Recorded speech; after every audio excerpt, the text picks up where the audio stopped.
Hi all, welcome to our channel. ಇವತ್ತಿನ recipe ಬಂದು ನಮ್ಮ ಚೈಲ್ಡ್ಹುಡ್ನ ನೆನಪು ಮಾಡುತ್ತೆ. ಅಂದರೆ ಅದು ಒಂದು ಸ್ವೀಟು. ಏನು ಸ್ವೀಟ್ ಅಂತ ಕಮೆಂಟ್ ಬಾಕ್ಸಲ್ಲಿ ಕಮೆಂಟ್ ಮಾಡಿ. ಮತ್ತು ಅದು 19 ಕಿಡ್ಸ್ಗೆ ಜಾಸ್ತಿ ಗೊತ್ತಿರುತ್ತೆ. ಅದಕ್ಕೆ ಬೇಕಾಗಿರೋದು ಜಸ್ಟ್ 1 ಕಪ್ ಹುರಿಗಡಲೆ ಮತ್ತು ಸಕ್ಕರೆ ಮತ್ತು ತುಪ್ಪ, 4-5 ಏಲಕ್ಕಿ ಅಷ್ಟೇ ಬೇಕಾಗಿರೋದು. ಸಿಂಪಲ್ ಮತ್ತು ಫಾಸ್ಟಾಗಿ ಆಗುತ್ತೆ. ಅದೇನಂತ ಹೇಳ್ತೀನಿ, ಅದು ಹೇಗೆ ಮಾಡೋದು ಅಂತಲೂ ಹೇಳ್ತೀನಿ. ಫಸ್ಟ್ ಒಂದು ಬಾಣಲಿಗೆ 1 ಕಪ್ ಹುರಿಗಡಲೆ ಹಾಕ್ಕೊಂಡು ಸ್ವಲ್ಪ ಬಿಸಿ ಮಾಡ್ಕೋಬೇಕು. ಸೇಮ್ ಅದೇ ಕಪ್ಪಲ್ಲೇ ಶುಗರ್ ಹಾಕ್ಕೊಂಡು ಒಂದು ಮಿಕ್ಸಿಗೆ ಅದು ಹುರಿಗಡಲೆ ಆರಿದ್ಮೇಲೆ ಮಿಕ್ಸಿಗೆ ಹಾಕಿ ಗ್ರೈಂಡ್ ಮಾಡ್ಕೋಬೇಕು.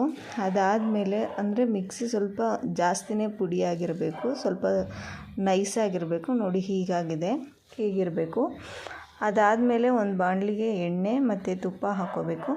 ತುಪ್ಪ ಹಾಕ್ಕೊಂಡು ಸ್ಟವ್ನ ಆಫ್ ಮಾಡಿ ಅದನ್ನು ಚೆನ್ನಾಗಿ ಮಿಕ್ಸ್ ಮಾಡಬೇಕು. ಹದವಾಗಿ ಬರಬೇಕು, ಸ್ಮೂತ್ ಮತ್ತು ಸ್ವಲ್ಪ ಮೃದುವಾಗಿ ಬರಬೇಕು.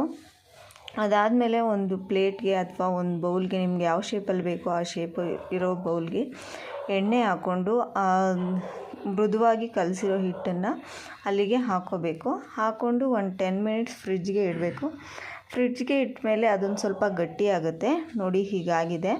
ಗಟ್ಟಿ ಆದಮೇಲೆ ಇದನ್ನು ಚಾಕು ತೊಗೊಂಡು ನಮ್ಗೆ ಯಾವ ಶೇಪ್ ಬೇಕೋ ಆ ಶೇಪಲ್ಲಿ ಕಟ್ ಮಾಡ್ಕೋಬೇಕು. ಕಟ್ ಮಾಡ್ಕೊಂಡಾದಮೇಲೆ ಹೇಗೆ ಬಂದಿರುತ್ತೆ ಅಂದರೆ ತುಂಬ ಚೆನ್ನಾಗಿರುತ್ತೆ, ಟೇಸ್ಟಿಯಾಗಿಯೂ ಇರುತ್ತೆ. ಕ್ವಿಕ್ಕಾಗಿ ಮಾಡ್ಕೋಬೋದು, ಮಕ್ಕಳಿಗೆ ತುಂಬ ಇಷ್ಟ ಆಗುತ್ತೆ. ನೋಡಿ, ನೀವು ಒಂದು ಸಲ ಮನೇಲಿ ಟ್ರೈ ಮಾಡಿ. ಹೇಗಿದೆ ಅಂತ ಕಮೆಂಟ್ ಬಾಕ್ಸಲ್ಲಿ ಕಮೆಂಟ್ ಮಾಡಿ. ಅದೇನೆಂದರೆ ಹಾಲ್ಕೋವಾ ಎಲ್ಲರಿಗೂ ಗೊತ್ತಿರುತ್ತೆ 19 ಕಿಡ್ಸ್ಗೆ. ಇವತ್ತಿಗೆ ಮುಗಿಸ್ತಾ ಇದ್ದೀನಿ ವ್ಲಾಗ್ನ. ಫಸ್ಟ್ ಟೈಮ್ ಅಲ್ವಾ, ಅದಕ್ಕೆ ಸ್ವಲ್ಪ ನರ್ವಸ್ ಆಗ್ತಾಯಿದೆ. Thank you so much. ನನ್ನ ವಿಡಿಯೋ ಇಷ್ಟ ಆಗಿದರೆ ಸಬ್ಸ್ಕ್ರೈಬ್ ಮಾಡಿ, ಲೈಕ್ ಮಾಡಿ ಮತ್ತು ಶೇರ್ ಮಾಡಿ. Thank you.